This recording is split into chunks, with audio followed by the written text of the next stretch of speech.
안녕하세요 여러분. 제가 사실 자려고 누웠는데 2시간 동안 잠은 안 오고 머리는 도랑도랑한데 자꾸 일상각만 나고 몸은 너무 피곤한데 잠이 안 오니까 너무 힘들어서 미쳐버리겠더라고요. 그래서 잠이 안 올 때 제가 하는 리추얼은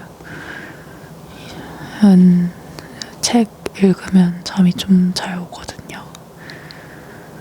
그래서 여러분들한테 제가 요즘 읽고 있는 책 소리내서 한번 읽어드려 보려고 합니다. 제가 읽고 있던 부분부터 그냥 읽으려고 하고요. 지금 읽고 있는 책 뭐냐면 감각의 주술이라는 데이비드 에이브럼의 책입니다.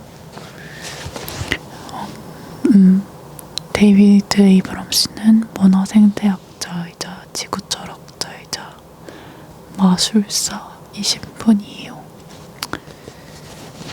이 책은 최근에 제가 감각을 깨어내는 거에 대해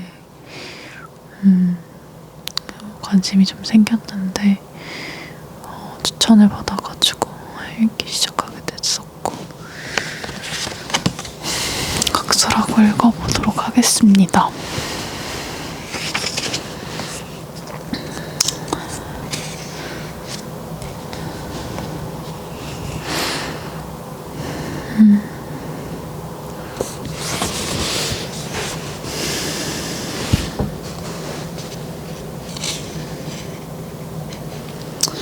내 삶과 세계의 삶은 서로 깊이 얽혀 있다. 일주일째 앓던 병이 가시고 기력이 돌아온 아침에 밖으로 나가보면 온 세상이 활기차게 움직이며 반짝인다. 제비들은 선명한 궤적을 그리며 급강하하고 새로 포장해 짙은 타르 냄새가 나는 도로 위로 열기가 피어오르고 들판 너머에 오래된 붉은 헛간은 가파른 각도를 그리며 하늘을 향해 솟아있다. 마찬가지로 내가 머무는 계곡에 안개가 깔리면 내 인식도 안개에 뒤덮여 사고가 흐릿해지고 근육도 잠들고 싶어한다. 세계와 나는 서로 호응한다. 직접 경험하는 풍경은 확정된 객체라고 하기 어려운 나의 감정에 반응하고 다시 내게서 느낌을 끌어내는 모호한 영역이다. 아무리 초연한 과학자라 할지라도 이러한 미결정적인 경험의 장에서 자신의 연구를 시작하고 끝내야 한다. 기후나 기분 변화에 따라 실험 자체나 데이터에 대한 해석이 달라지는 그 장에서 말이다. 과학자 역시 분석과 측정에서 벗어나 먹거나 싸거나 친구와 이야기를 나누고 익숙하지만 결코 명확히 논의되거나 정의된 적이 없는 세계와 직접적으로 교류해야 한다. 사실 어떤 사람이 과학자가 되도록 과학 공동체에서 적정하다고 인정하는 방식으로 말하고 보는 법을 익히고 특정한 자연 현상에 적절히 초연하고 객관적인 태도를 보이도록 이끄는 일 자체가 바로 이 선개념적이자 그렇게 모호한 세계에서 얻은 경험이다. 과학자는 학문 분과나 전문 영역을 무작위로 고르는 것이 아니라 자신만의 주관적 경험과 만남을 무수히 거친 후에 특정 분야에 이끌리게 된다. 그 경험들은 대체로 실험실과 그 정제된 분위기에서 멀리 떨어진 곳으로부터 일어난다. 더욱이 과학자는 결코 세계의 순수한 관찰자로 완벽히 자라며 매김할 수 없다. 그는 여러 인간 중 한 인간으로서든 여러 생명체 중 한 생명체로서든 세계 속에서 살아가기를 멈출 수 없고 그의 과학적 개념과 이론은 필연적으로 이론화되지 않은 자연스러운 삶의 경험들로부터 그 성격과 질감을 빌려오게 되기 때문이다. 실제로 우리 문화가 생물학, 물리학, 화학을 탐구해 얻어낸 결과들은 표면적으로는 가치 중립적으로 보이지만 우리가 타협해야 하는 사회 정책에 내재되거나 모두가 씨름하는 신기술에 내장되어 있어 결국에는 일상생활 속 열려있고 불확실한 장에서 스스로를 드러내게 된다. 따라서 이 살아있는 세계, 우리가 분노와 환희 속에서 슬픔과 사랑 속에서 경험하는 이 모호한 영역은 모든 과학이 뿌리내린 토양인 동시에 양분으로든 독으로든 결국 그 결과물이 되돌아가는 부엽토이다. 우리의 자연스러운 세계 경험은 주관적이고 감정적이며 직관적인 내용들로 가득 찬 채 모든 객관성이 바탕으로 삼는 생생하고도 어두운 토대로 남아있다. 그렇지만 과학계에서는 대체로 이 토대를 간과하거나 무시한다. 예측 가능한 것에 우선순위를 부여하고 확실성에 높은 가치를 두는 사회에서 우리의 자연적인 선개념적 경험은 인정받는다 해도 그저 주관적일 뿐인 것으로 여겨진다. 유동적인 직접 경험의 측면은 그저 더 실제적인, 수량화하고 측정할 수 있는 과학적 사실들의 세계에서 벌어지는 사건들의 단순한 결과 혹은 부차적이고 파생적인 차원에 불과한 것으로 여겨지게 되었다. 이는 실제로 입증 가능한 현실이 전복되어 있는 기이한 도치 현상이다. 이제 우리가 맨 감각으로 경험하는 세계보다 아원자적, 양자가 더 원초적이며 실제적인 것으로 여겨진다. 살아서 느끼고 사고하는 유기체는 반응과 체계가 측정되고 설계된 기계적인 몸에서 비롯된 어떤 파생물로 여겨지며 산 사람은 이제 해부된 시체의 부산물로 여겨진다. 그 아원자적 영역을 사고하거나 몸을 해부하고 분석하기 위해서는 수수께끼 같은 감정과 예측할 수 없는 열정을 지닌 살아있고 감각하는 주체들이 필요하지만 이러한 사실은 간과되거나 대수롭지 않은 것으로 치부된다. 그럼에도 경험의 모호성은 애초에 우리의 주의를 이끄는 모든 현상 속에 들어있다. 우리가 지각하는 모든 것은 필연적으로 우리의 주관성과 얽혀 있으며 이미 생명과 감각의 역동성과 뒤섞여 있기 때문이다. 우리가 연구하는 사물들로부터 주관적 경험에 생동하는 맥박을 완전히 제거해 아무것도 섞이지 않은 순수한 객체를 드러내려 한다면 그 사물들은 존재를 완전히 상실해버리고 만다. 대개 이런 난제는 주관적 인식과 지각을 연구하는 학문인 심리학으로 넘겨진다. 우리는 이렇게 심리학을 통해 살펴보면 우리가 아는 모든 실제에 스며들고 그것을 지탱하는 선객체적 차원에 대한 인정과 엄명을 얻어내리라고. 그로써 주관적 경험이 실증 과학을 지지하는 동시에 한계 짓는 방식에 대한 이해를 찾아내리라고 기대하게 된다. 하지만 우리는 심리학에서 그런 것을 전혀 발견하지 못한다. 대신 경성과학의 실증주의를 본떠 형성된 학문을 발견한다. 바로 정신 자체를 하나의 객체로 불화해 결정적이고 객관적인 세계의 다른 사물들과 똑같은 방식으로 연구하는 과학이다. 인지과학의 많은 영역이 정신적 경험에 기저해 있다고 믿는 계산 과정을 모형화하고자 애쓴다. 갈릴레오와 데카르트에게 색깔과 맛 같은 지각적 특질은 그 모호하고 미결정적인 성격 때문에 허황되고 비현실적인 속성이었지만 이제는 이런 특질 속에서도 마침내 수학적 지표가 발견되었다고 보거나 아니면 어떤 식의 번역을 통해 수량화할 수 있는 범위 내에서만 연구되고 있다.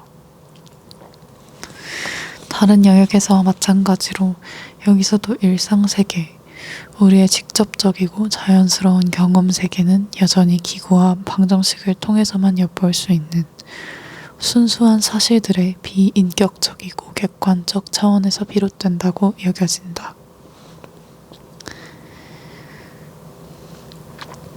에드문드 후설이 현상학이라는 철학 분과를 창시하게 된 것은 이러한 전제, 그리고 20세기 초 직접 경험의 유동적인 측면에 주목하긴커녕 정신을 이미 수학화한 기계적 우주 속 또 다른 객체로 정립하던 초기 심리학 분과에 대한 좌절 때문이었다. 1900년대 초 그의 현상학은 사물 자체로 돌아가 즉시성 속에서 경험되는 세계로 나아가려고 했다. 수학에 기반한 과학들과 달리 현상학은 세계를 설명하려 드는 것이 아니라 세계가 자신을 인식해 드러내는 방식, 사물이 우리의 직접적이고 감각적인 경험 속에 처음 나타나는 방식을 가능한 한 자세히 묘사하려고 했다. 이처럼 당연하게 여겨져 온 주관적 경험의 영역으로 돌아감으로써 현상학은 설명하기 위해서가 아니라 그저 그 리듬과 질감에 주목하기 위해, 포착하거나 지배하기 위해서가 아니라 그저 그 다양한 현출, appearance의 방식을 익히기 위해, 그리고 궁극적으로 불가사의하고 끝없는 변화에 목소리를 부여하기 위해 다른 과학들의 근간을 뚜렷이 밝히려고 했다. 후설은 현상학이 엄격한 경험의 과학으로서 마침내 다른 과학들을 확고한 발판 위에 세워주기를 바랐다.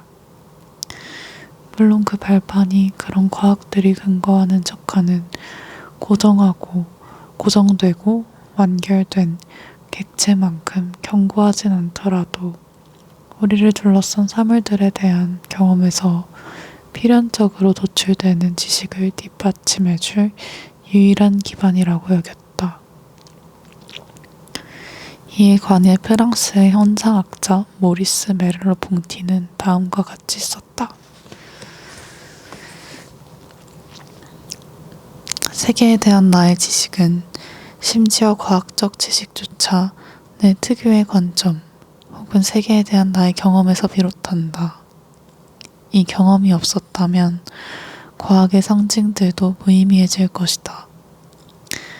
과학의 세계 전체는 직접 경험되는 세계 위에 구축되어 있으며, 만약 우리가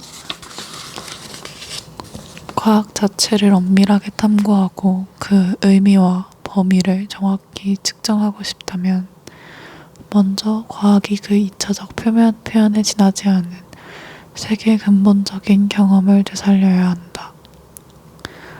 사물 자체로 돌아간다는 것은 지식보다 앞서 존재하며 지식이 언제나 이야기하는 세계로 돌아간다는 것이다. 그리고 그와 관련해 모든 과학적 도식화는 추상적이고 파생된 기호 언어에 불과하다.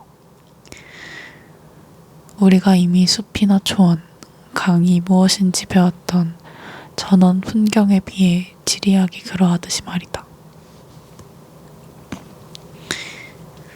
잠시 난입하자면 이 문장 너무 좋은 것 같아요. 그리고 그와 관련해 모든 과학적 도식화는 추상적이고 파생된 기호 언어에 불과하다.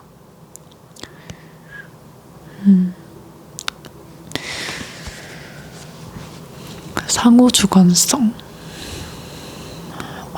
이 이후에는 계속 그 에드워드 후설의 현상학에 대해서 조금 서술하고 있고요. 그보다도 이 저자분이 묘사하는 세계에 대해서 뭔가 표현 자체가 굉장히 아름다운 부분들이 많은데,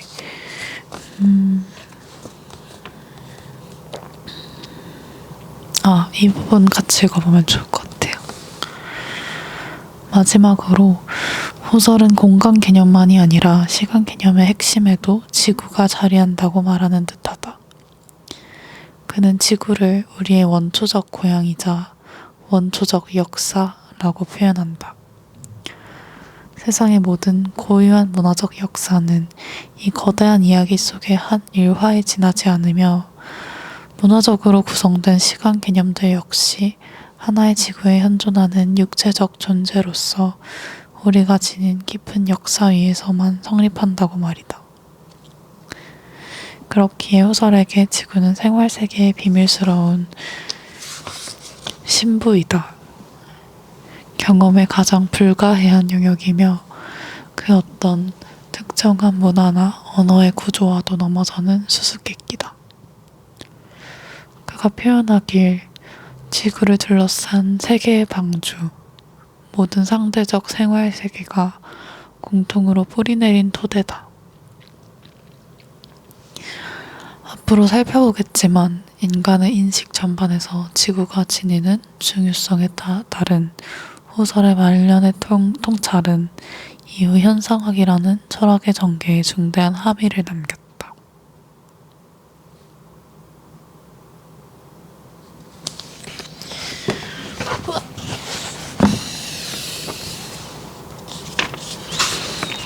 이 저자분은 모리스 메를로-퐁티와 현상학에 대해 굉장히 깊은 관심을 보이고 계십니다.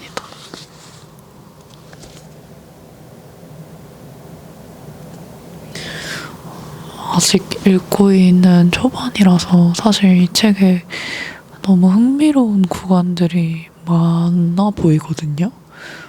뭔가 저의 요즘의 관심사와 보이는 세계 너머에 보이지 않는 것에 대한 관심이 조금 깊어지게 됐는데 그 즈음에 이제 제가 사실 저는 약간 관심사가 생기면 도서관이나 서점에 가서 그 관심 영역에 있는 책들을 여러 권 찾아보는 편인데 그때 아리스토텔레스의 그 영혼에 대하여라는 책을 읽었었어요. 그 책에서 기술한 내용에 대해서도 뭔가 여기 이 책에서 발췌하여 다루고 있는 것 같고 뭔가 최근에 뭔가 다양한 예술가들이 좀 접근해 나가고 있는 것이 어떤 인간의 영성, 존재, 그리고 어떤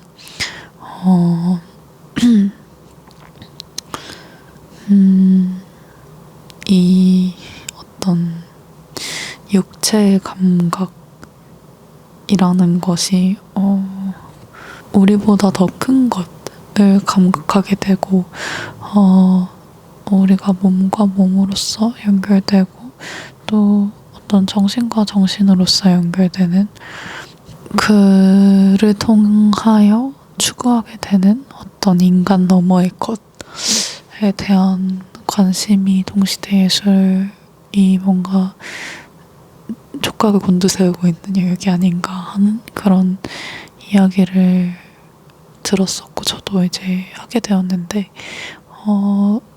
그 부분에 대해 갖고 있던 호기심을 조금 명확하게 긁어주는 책인 것 같아요.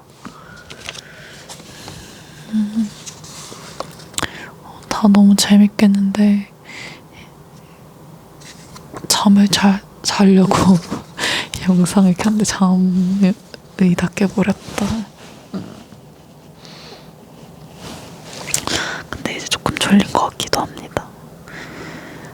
이 책에 대해서 일단 끝까지 얼른 다 읽어보고 싶고요. 다 읽게 되면은 또 뭔가 어떻게 읽었는지에 대해서 후기를 남기도록 하겠습니다. 졸리다. 이제 진짜 잘 수 있을 것 같아요. 또 이렇게 소리내서 읽으니까 또 느낌이 새롭고 머리에 쏙쏙 들어오는 느낌. 앞으로 몇 번 더 생각날 때마다 이런 거 찍어볼게요. 이제 자겠습니다. 안녕. 제가 사실 유튜브 올린다고 해놓고 요즘 너무 바빠가지고 영상 찍지도 못하고 편집도 못하고 사실 찍어놓은 건 엄청 많은데 편집 못하고 있거든요.